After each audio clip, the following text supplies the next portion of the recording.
You sky transport ने अचानक एक ऐसा शेयर ऑफर निकाला है जिसने पूरे निवेशक समुदाय में, आप कह सकते हैं, एक तरह से हलचल मचा दी है। कुछ लोग तो इसे एक जबरदस्त जिंदगी बदलने वाला मौका मान रहे हैं, लेकिन वहीं दूसरी तरफ बहुत सारे पुराने निवेशक हैं जिन्हें लग रहा है कि उनके साथ धोखा हुआ है। तो आखिर ये है क्या?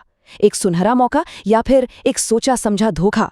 चलिए इसकी सच्चाई को समझते हैं। तो चलिए सीधे मुद्दे पर आते हैं कि आखिर बदला क्या है। बस एक नज़र इस पर डालिए।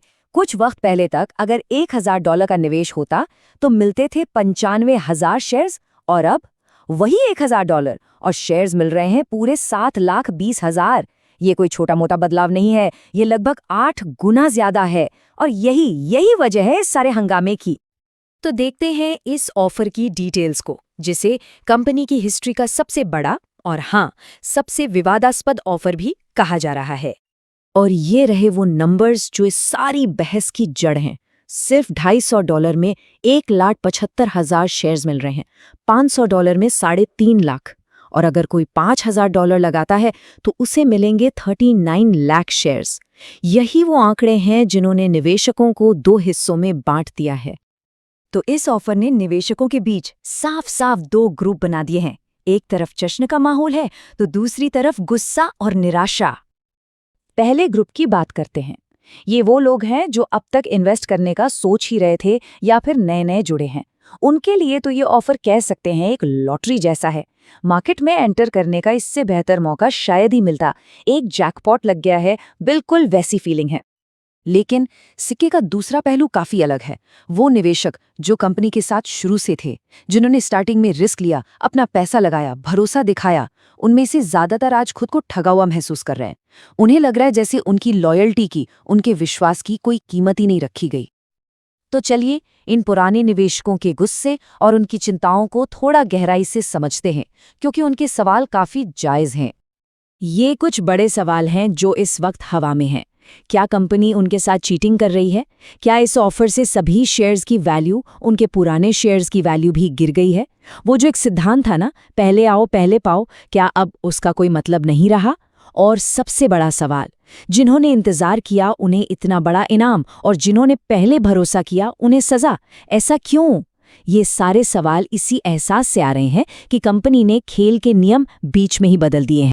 ठीक है, अब इस सिचुएशन को अच्छे से समझने के लिए हमें थोड़ी देर के लिए ऑफर प्राइस और डिस्काउंट से आगे देखना होगा। फोकस करना होगा शेयर्स के असली गणित पर, असली मैथमेटिक्स पर। और इस पूरी कहानी का सबसे अहम नंबर ये है, 400 अरब। ये कंपनी के टोटल शेयर्स की संख्या है। इससे एक भी शेयर ज्यादा मार्केट में कभी नहीं आएगा। ये असल में सबसे जरूरी बात है। इसका सीधा सा मतलब ये है कि जो टोटल सप्लाई है वो फिक्स्ड है, स्थिर है। ऐसे सोचिए कि एक बड़ा सा केक है और कंपनी उस केक का साइज नहीं बढ़ा रही है, बस उसके टुकड़े अलग अलग दाम पर बेच रही है। केक उतना ही बड़ा है जितना पहले था। तो इसका मतलब क्या हुआ? मतलब ये कि किसी भी निवेशक के पास जो शेयर है वो उसी 400 अरब के केक का एक हिस्सा है।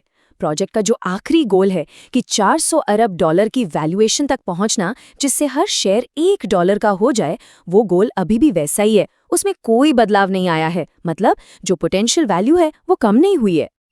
ठीक है, अगर कुल सप्लाई फिक्स्ड है तो फिर कंपनी ने ऐसा ऑफर निकाला ही क्यों जिससे इतनी गड़बड़ मच गई?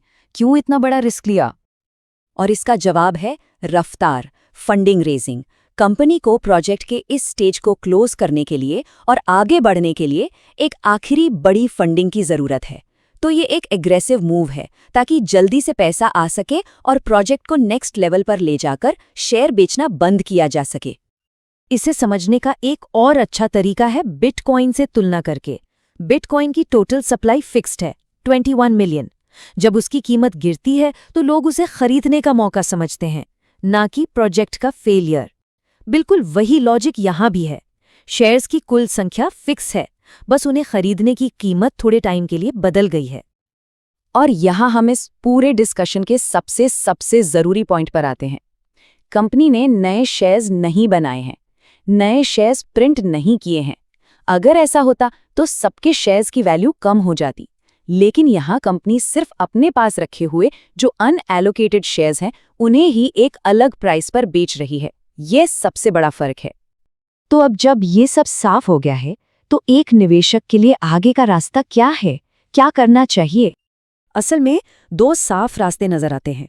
पहला, होल्ड करें, अपने शेयर्स को पकड़ कर रखें, इस विश्वास के साथ कि प्रोजेक्ट की सफलता के साथ उनकी पोटेंशियल वैल्यू वही रहेगी। जो शुरुआती सोच थी इन्वेस्टमेंट की, वो अभी भी वैलिड है। और दूसरा रास्ता, बढ़ाएं, मतलब इस मौके का फायदा उठाकर कम दाम पर अपने पोर्टफोलियो को और बड़ा करना, अपनी हिस्सेदारी को मजबूत करना। लेकिन हाँ, एक बात जरूर ध्यान में रखनी है, ये ऑफर हमेशा के लिए नहीं है। ये एक बहुत ही छोटी सी विंडो है। 26 जनवरी से शुरू होकर 31 जनवरी को खत्म हो जाएगी।